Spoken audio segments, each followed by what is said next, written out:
함께 지어져 가네라는 제목으로 말씀을 나누겠습니다. 제가 오늘 아침에요, 이렇게 조금 일찍 출근을 했는데 교회 와 보니까 이제 아무도 없더라고요. 그래서 아무도 없고 이렇게 마당에는 눈이 그때까지만 해도 적당히 쌓여 있었어요.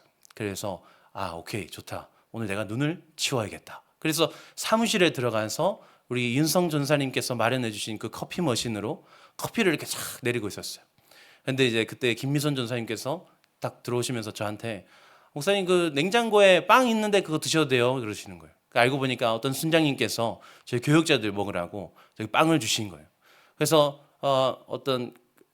그 이제 커피와 빵을 딱 먹으면서 에너지를 충전해서 내가 기쁜 마음으로 눈을 쓸어야겠다 하면서 눈을 쓸고 있었습니다. 눈을 쓸고 있는데 이렇게 눈이, 근데 생각보다 어젯밤부터 저희 집 앞에 비해서 눈이 적게 쌓여 있더라고요. 그래서 왜 그럴까 생각을 해보니까 새벽에 이미 지금 여목사님, 강목사님이 한번 쓸으셨으니까 이게 지금 이렇게 적게 남아 있구나. 그래서 내가 좀 수월하게 할 수 있구나 라고 생각하면서 하고 있는데 정 목사님께서 오시면서 바로 또 이렇게 어머니 기도회 모임을 준비를 탁 하시더라고요. 지금 느껴지십니까? 저희 교육자들의 지금 이 하모니가 느껴지십니까? 지금 제가 아침에 그냥 혼자 눈을 쓰는데 이게 뭔가 이렇게 각자가 다 자기의 일들을 이렇게 탁탁탁탁 하는데 그 모든 것들이 저의 지금 삶 가운데에 뭔가 이렇게 하모니로 이루어지는 것 같은 그런 느낌이 들더라고요. 그래서 역시 너무 좋다. 이것이 우리가 이루어 가야 할 교회다. 그런 마음이 들었습니다. 그런데 우리가 항상 이렇게 아름다운 교회, 참 행복한 교회를 이룰 수 있으면 너무 좋을 텐데, 우리가 또 사람들이, 여러 사람이 또 각기 다른 사람들이 함께하는 곳이다 보니까 아무래도 또 어려움이 생길 수도 있고 또 문제들이 생길 수도 있고 또 마음의 상함이 생길 수밖에 없는 것이 또 아닌가라고 생각이 되어집니다. 그런데 사실 교회 가운데 어떤 문제나 어려움이 생기는 것은요, 우리가 누군가가 연약해서 또는 누군가가 악해서 생기는 문제는 아니라는 것을 우리는 기억해야 됩니다. 교회라는 것은요, 가정과 함께 하나님의 형상을 누릴 수 있는 가장 완벽한 공동체이자 가장 완벽한 수단입니다. 유일한 또 수단입니다. 그러니까 가정과 교회를 통해서만 하나님의 형상을 온전하게 우리가 누릴 수 있는 거죠. 그러니까 그러다 보니까 이 사단으로부터 공격받을 수밖에 없습니다. 사단이 이 베드로전서의 말씀처럼 우는 사자처럼 삼킬 자를 찾나니, 이 교회 가운데 계속해서 어떤 관계를 부리려고 우리를 계속 주목하고 있기 때문에 우리가 문제가 생길 수밖에 없다라는 것이죠. 그래서 예를 들면 누가 이렇게 식사하셨어요? 라고 물을 때에 그 인사말에도 되게 평범한 인사말이잖아요. 그런데 그 인사말에도 마귀가 관계를 부리기 시작하면 듣는 사람이 이렇게 들립니다. 저 사람이 지금 내가 밥도 못 먹고 다니는 것 같다. 나를 밥도 못 먹는 사람으로 생각하나? 막 집에 가면요, 별의별 이상한 생각이 다 들기도 합니다. 의도와 상관없이, 목적과 상관없이 그냥 선행으로, 선한 말들로 내뱉어도 마귀가 관계를 부리면 그것이 우리 마음 가운데 상처로 남겨지는 때가 있더라라는 것입니다. 마귀가 공격할 무기로 사용하기 때문입니다. 그러니 우리는요, 내가 또는 저 사람이 연약해서 또 어떤 악한 마음이 있어서 그런 문제가 생긴다라기보다 우리는 존재적으로 공격을 당할 수밖에 없기 때문에 크고 작은 아픔들과 상처들을 안을 수밖에 없다라는 걸 우리는 생각해야 되는 거죠. 그런데 오늘 제가 느꼈던 것처럼 우리가 하모니를 이루는 교회가 되려면, 아름다운 교회가 되려면 어떻게 해야 되는가? 우리는 그 기쁨을 맛보아 알거든요. 그런데 계속해서 지속적으로 누리려면 어떻게 해야 되는가? 오늘 본문 말씀을 통해 우리는 깨달을 수 있습니다. 로마서는요, 1장부터 11장까지의 말씀에서는 구원이란 무엇인가에 대해서 설명합니다. 그리고 12장부터는 그러면 그 구원을 받은 사람들은 어떻게 살아가는가를 이야기하는데요. 특별히 오늘 본문 말씀은요, 그 구원받은 자들이 공동체는 어떻게 이루는가를 설명하고 있습니다. 오늘 말씀을 통해서 우리는요, 어려움을 겪을 수밖에 없는, 상처받을 수밖에 없는 그런 존재적인 상황 속에서 우리는 어떻게 이 아름다운 교회를 지속시켜 갈 수 있을 것인가, 그 지혜를 얻을 수가 있습니다. 우리는 세 가지의 인식의 전환이 필요합니다. 오늘 말씀을 통해서 알 수 있는 인식의 전환, 첫 번째는요, 정체성에 대한 인식의 전환이 필요합니다. 정체성의 인식에 대한 전환이 필요합니다. 빌립보서 4장 13절 말씀 우리 함께 한번 읽어보도록 하겠습니다. 시작. 내게 능력 주시는 자 안에서 내가 모든 것을 할 수 있느니라. 아멘.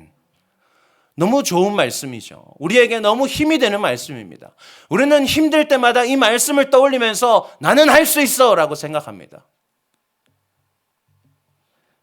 그래서요, 우리는 스스로를 나는 할 수 있는 사람이야. 왜? 하나님이 내게 힘 주시기 때문에 나는 할 수 있는 사람이야. 나는 할 수 있는 사람이야. 이렇게 생각합니다. 그런데 오늘 본문 말씀 16절을 다시 한번 볼까요? 서로 마음을 같이하며 높은 데 마음을 두지 말고 도리어 낮은 데 처하며 스스로 지혜 있는 채 하지 말라.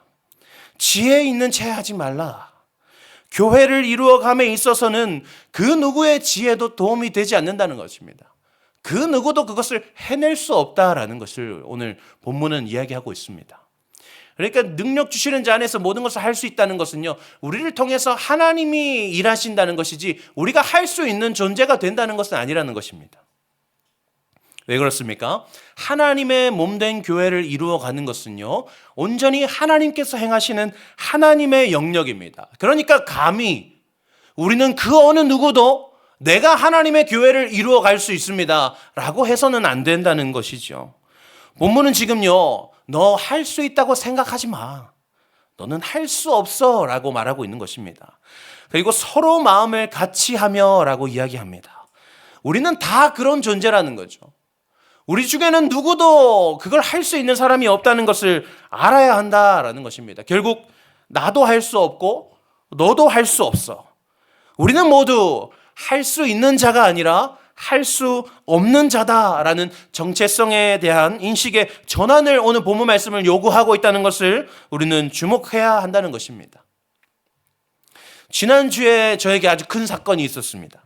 제가 찬양 인도를 15년 정도 해왔는데요. 그동안 가져왔던 그 저의 마음가짐을 모조리 뒤집어 놓는 한 가지의 깨달음이 있었습니다. 저는 그동안 아주 큰 책임감을 안고 이 자리에 섰었습니다. 그래서 내가 실패하면 오늘 예배는 무너진다. 내가 문을 잘 열어야 된다. 내가 오늘 찬양 잘 못하면 담임 목사님이 힘들어 하실 거야. 그런 마음을 가지고 내가 잘해야 돼. 내가 해야 돼. 라는 마음으로 계속 이 자리에 서 있어 왔습니다. 그런데요, 우리는 누구나 은혜를 끼칠 수 없는 존재라는 깨달음이 있었습니다. 찬양 인도자로 하나님 세우셨지만 그 자리 또한, 그 존재 또한 누군가에게 은혜를 끼칠 수 있는 자리가 아니구나라는 걸 깨닫게 된 거죠. 그 사실을 깨달았더니 저에게 엄청난 자유함과 기쁨이 다가오기 시작했습니다. 예배 가운데 책임감과 어떤 열심으로 가득 찼던 저는요, 그냥 그 마음을 다 비워내게 되었고, 예배 가운데 하나님 저에게 무엇을 채우시겠습니까? 하나님 저는 아무것도 가지고 나올 수가 없는데, 하나님 저에게는 아무것도 손에 쥐고 있는 것이 없는데 하나님 저에게 오늘 무엇을 채우시겠습니까? 이런 기대감이 생기기 시작하더라고요. 그래서 지난주 금요 기도회가 그렇게 시작됐는데 시작부터 감격이 너무 멈춰가지고 눈물이 멈추질 않더라고요. 그래서 좀 사실은 예배하시는 성도님들께 좀 죄송한 마음이 들었습니다. 저 사람 왜 저렇게 우나? 무슨 집에 슬픈 일 있나? 이렇게 생각하실 것 같아서 조금 죄송한 마음도 있었지만 저는 아무러나 행복하고 좋은 예배였다. 이렇게 말씀을 드리겠습니다. 이 순간에도 마찬가지입니다. 제가 오늘 말씀을 준비하면서도 하나님께서 저에게 주신 사명이고 또 제게 맡기신 역할이기 때문에 저는 또 감당함으로 준비하지만 제가 이 설교를 통해서 은혜를 끼칠 수 있다. 뭔가 여러분들께 깨달음을 드려야겠다라는 어떤 부담이 하나도 없었습니다. 왜냐 하나님께서 내 삶 가운데 주신 말씀, 하나님께서 나에게 주시는 그 마음, 그리고 깨닫게 하시는 그 역사하심들을 나눠야지. 그러면 하나님 알아서 하시겠지. 그 마음으로 나아왔기 때문에 저는 지금도 되게 기쁘고 행복하고 또 한편으로는 기대가 되고 있습니다. 우리에게 하나님의 은혜가 채워지기 위해서는요, 나를 비워내는 것이 필요합니다. 우리는 할 수 없는 존재라는 사실을 인식함으로 시작할 때에 우리 교회 가운데 하나님의 은혜가 충만할 줄로 믿습니다. 첫 번째는요, 그래서 아무것도 할 수 없는 존재라는 인식이 필요하다였습니다. 정체성의 인식의 전환이었고요. 두 번째는 역할에 대한 인식의 전환이 필요합니다. 역할에 대한 인식의 전환. 우리는 역할이라는 말을 생각하면요, 뭘 해야 한다에 집중합니다. 이 역할은 뭘 하는 존재인가? 그런데 역할을 고민할 때는요, 뭘 해야 하는가와 동시에 그에 못지않게 중요한 것이 바로 그래서 이 역할은 무엇을 하지 말아야 하는가를 우리가 주목해야 합니다. 우리는요, 뭐든지 잘 하려고 합니다. 그래서 어떤 역할을 맡으면요, 열심히 합니다. 잘해야지. 더 열심히 해야지. 성실하게 해야지. 근데 그러다 보면 내 역할을 벗어나서 다른 것까지 침범하게 됩니다. 하나님께서는요, 우리 각 지체를 한 몸으로 부르셔서 각자의 역할을 감당하도록 만드셨는데 내가 열심히 해서 이 역할을 침범해버리면 여기서 교통사고가 나는 거죠. 근데 비단 이것은요, 우리 안에서만 이 질서가 이루어져야 하는 것이 아니라 하나님과 우리 사이에서도 이 역할에 대한 정확한 인식과 분배가 필요하다는 것을 오늘 본문은 말합니다. 17절 말씀부터 19절까지의 말씀을 제가 한 번 더 봉독해 드리겠습니다. 아무에게도 악을 악으로 갚지 말고 모든 사람 앞에서 선한 일을 도모하라. 할 수 있거든 너희로서는 모든 사람과 더불어 화목하라. 내 사랑하는 자들아, 너희가 친히 원수를 갚지 말고 하나님의 진노하심에 맡기라. 기록되었으되 원수 갚는 것이 내게 있으니 내가 갚으리라고 주께서 말씀하시니라. 아멘. 우리의 역할은 뭐죠? 선한 일을 도모하라. 모든 사람과 더불어 화목하라. 하나님께 맡기라. 하나님의 역할은 뭐죠? 진노하심, 그리고 원수 갚는 것. 하나님께서 역할을 명확하게 구분해 주셨습니다. 그러면 오늘 말씀에 따른 우리가 하지 말아야 될 것은 무엇입니까? 우리 역할에 따른 하지 말아야 될 것, 진노하고 원수 갚는 것은 우리가 하지 말아야 된다는 걸 우리는 정확하게 기억해야 합니다. 때때로요, 교회 가운데 우리 눈에 보이는 것들이 있습니다. 저 사람 저렇게 말하는 건 좀 잘못된 거 아니야? 저 사람 저렇게 행동하는 건 좀 잘못된 거 아니야? 모든 판단은요, 유일한 재판장이신 하나님의 역할이라는 것을 우리는 기억해야 합니다. 우리는 할 수 없는 존재라는 정체성의 인식과 동시에요, 판단하는 것은 내 몫이 아니구나. 판단하는 것은 나의 역할이 아니구나라는 그 역할의 인식을 통해서 그저 멈춰서는 것이 우리에게 필요하더라라는 것입니다. 근데 이 멈춰서는 건 참 쉽지가 않습니다. 우리는요, 주님 말씀하시면 내가 나아가리다. 여기까진 잘합니다. 주님 말씀만 하시옵소서. 우리가 연말에 한 해를 돌아보면서 또 한 해를 준비하면서 주님 제가 내년에는 이렇게 해보겠습니다. 우리는 열심히 기도하고 다짐합니다. 그런데 주님께서 주님 뜻이 아니면 내가 멈춰서리다. 함께 고백하게 하셨는데 이것은 조금 우리가 간과하고 있지는 않은가라는 것이죠. 하나님 그래도 좋은 게 좋은 것 아닌가요? 제가 열심히 해서 누군가의 부족함을 메꿔줄 수 있다면 그것도 괜찮은 것 아닌가요? 제가 그 사람의 부족한 역할까지도 메꿔줄 수 있으면 좋은 것 아닌가요? 하나님, 저 사람 분명히 잘못했잖아요. 제가 한마디라도 거들어서 저 사람이 조금 더 자신의 잘못을 깨달을 수 있다면 제가 한마디 거들 수 있는 것 아닌가요? 멈춰서야 합니다. 우리의 역할이 아니기 때문입니다. 그런데 그러면요, 문제가 생깁니다. 나는 해결이 됐습니다. 나는 멈춰서면 해결입니다. 그런데 우리 눈에 여전히 그대로인 변하지 않는 그 사람이 보이잖아요. 나는 말씀대로 그 정체성과 역할의 인식을 통해서 멈춰섰는데 하나님 그럼 저 사람은 어떡하죠? 여기서 마지막 한 가지가 더 필요합니다. 마지막 세 번째는요, 영향력에 대한 인식의 전환이 필요하다는 것입니다. 우리가 선하게 살아가는 것, 하나님께서 너희는 오직 선한 일을 도모하라 하셨는데 우리가 오직 선한 일을 도모할 때에 그 영향이 우리는 나에게만 끼친다라고 생각하는 거죠. 그런데 그 영향력은요, 나뿐만 아니라 그 사람에게도 끼친다라는 것을 우리는 기억해야 됩니다. 왜냐하면 오늘 하나님께서는 우리가 선한 일을 도모하는 것이 그 사람의 머리에 숯불을 쌓는 것이다 말씀하고 계시기 때문입니다. 머리에 숯불을 쌓는다는 게 뭘까요? 내 원수의 머리에 숯불을 내가 쌓아 놓는다라는 게 뭘까요?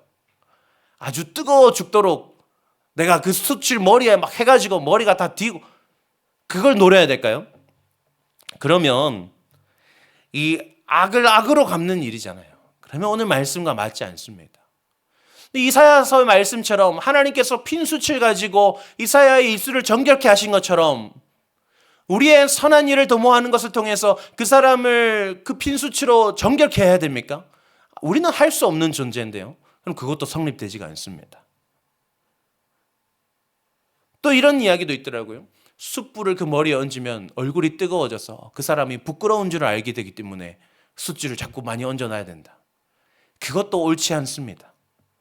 유대 문화에서는요, 화로에 숯을 피워서 옛날 우리나라 아궁이에 그 불 떼듯이, 그래서 요리도 하고 난로도 이렇게 하듯이, 난방도 하듯이 우리와 같이 화로에 숯을 피워서 생활하는 문화입니다. 그래서 내일을 또 살아내기 위해서는, 내일 또 음식을 하고 또 따뜻하게 잠을 청하기 위해서는요, 이 숯불을 잘 지키는 것이 중요했다고 합니다. 오늘 숯을 지켜야 내일을 또 살아갈 수 있는 거죠. 그러니까 이 숯불이라는 것은요, 이 유대인들에게 단순히 그냥 단순한 불의 개념이 아니고 내일 하루를 살아낼 수 있는 가장 기본적인 원동력이 되는 거죠.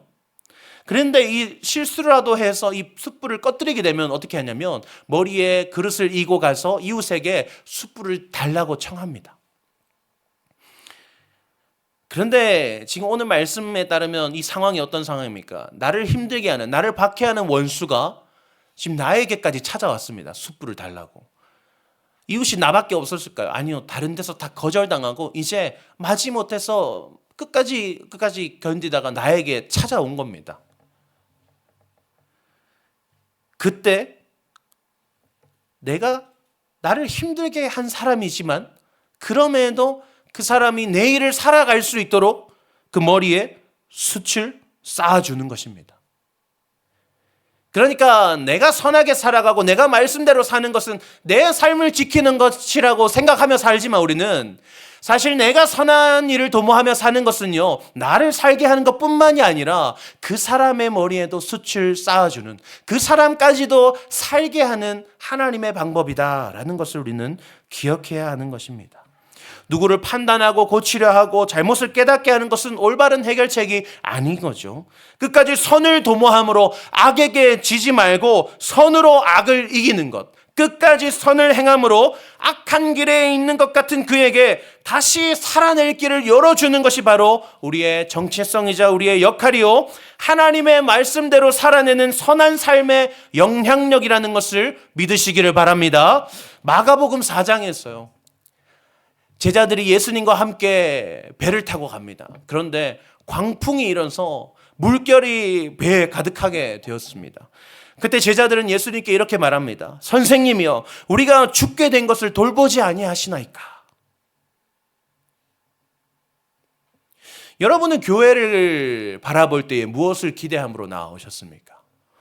여러분들은 이 분당 하나교회에 나아오실 때에 내가 성도로서 하나됨을 이루고자 할 때에 이 교회 가운데 무엇을 바라십니까? 풍랑이 없이 잔잔한 그런 바다를 기대하고 오시진 않으셨는지요? 그러나 예수님께서 함께 하시는 그 배에 광풍이 불어서 물결이 흘러 넘치는 것을 우리는 주목해야 합니다.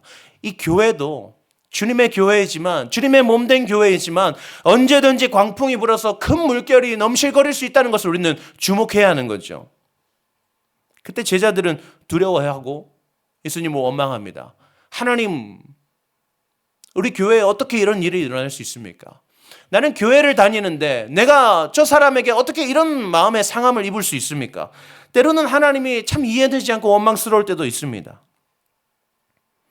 그런데 그 상황 가운데 예수님께서 제자들에게 무엇라 말씀하시는지 마가복음 4장 40절 말씀을 통해서 우리 한번 살펴보도록 하겠습니다. 함께 읽겠습니다. 시작.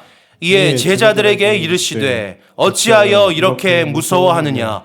너희가 어찌 믿음이 없느냐 하시니. 아멘. 광풍이 일어나서 물결이 가득한 배 안에서 제자들은 어떻게 해야 했습니까? 파도가 몰아치는 그 상황 가운데 우리의 마음이 만약 그런 상황 가운데 처해 있다면 우리는 무엇을 해야 합니까? 누군가가 이 사람이 잘못해서 저 사람이 잘못해서 그 사람 잘못을 해결해야 돼, 깨닫게 해야 돼가 아니라 예수님이 여전히 우리와 함께 하시는 것을 믿고 그저 주님이 무엇을 행하실지를 기대함으로 기다리면 된다라는 것입니다. 주님께서 그리고 자리에서 일어나셔서 어떻게 하십니까? 잠잠하라 하시니 잠잠하게 되었더라. 주님이요, 해결하지 못해서 내버려 두는 것이 아닙니다. 우리의 믿음을 바라보고 계시는 거죠. 너희가 이 물결 속에서도 여전히 흔들림 없이 나를 바라볼 수 있겠느냐? 아름다운 교회는요, 우리가 만들어가는 것이 아닙니다. 우리는요, 교회를 이루어감에 있어서 할 수 있는 것이 아무것도 없습니다. 우리의 역할도 아닙니다. 에베소서 2장 20절에서 22절 말씀을 우리 한 번 더 함께 읽도록 하겠습니다. 시작. 너희는 사도들과 선지자들의 터 위에 세우심을 입은 자라. 그리스도 예수께서 친히 모퉁이 돌이 되셨느니라. 그의 안에서 건물마다 서로 연결하여 주 안에서 성전이 되어가고 너희도 성령 안에서 하나님이 거하실 처소가 되기 위하여 그리스도 예수 안에서 함께 지어져 가느니라. 아멘. 이 교회가 어떻게 이루어져 가는지를 설명하고 있습니다. 우리가 무엇을 해야 한다라고 설명하고 있습니까? 그렇지 않습니다. 예수 그리스도께서 모퉁이 돌 되시고 우리가 성령 안에서 하나님이 거하실 처소가 되기 위하여서 그리스도 예수 안에서 단지 뭐죠? 함께 지어져 가느니라. 함께 만들어 가느니라가 아닙니다. 함께 지어져 가느니라.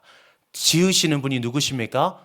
삼위일체의 그 하나님께서 삼위 하나님의 그 연합하시는 그 사역으로 인해서 우리는 지으심을 받을 뿐입니다. 우리의 역할은 뭐죠? 그냥 하나님이 행하실 것을 믿고 머물러 있는 것. 흔들리지 아니하며 하나님을 의지함으로 주님 나와 함께 하시니 물결이 배를 넘어서더라도 이 배는 절대 침몰하지 않을 것이다. 주님이 함께 계시기 때문에 그것을 신뢰하며 나아가는 것이 바로 우리의 역할인 것입니다. 한 해를 마무리하고 새로운 한 해를 준비하는 시기입니다. 혹시 우리에게 마음 가운데 어떠한 무거운 짐이 남아있지는 않은지요? 관계의 어려움이나 사역의 어려움이나 교회적인 어려움이 우리 안에 있지는 않은지요? 우리가 오늘 주신 말씀으로 말미암아서 악을 선으로 이겨내는 우리가 되기를 원합니다. 끝까지 선을 도모함으로 우리 안에 있는 모든 악한 것들을 다 물리쳐내는 우리가 되기를 소망합니다. 아무리 거센 파도가 몰아친다 할지라도 내가 탄 배는 주님이 함께 하시는 성전임을 기억하며 담대하게 오직 선한 일을 도모함으로 함께 지어져 가는 우리가 되기를 소망합니다. 아멘. 우리 믿음의 고백 함께 고백하시겠습니다. 우리 함께 고백하겠습니다. 우리는 할 수 없는 자입니다. 우리의 역할은 선을 행하는 것입니다. 우리의 선행은 영향력이 있습니다. 오직 말씀을 의지함으로 하나님 안에서 함께 지어져 가는 교회가 되겠습니다. 아멘.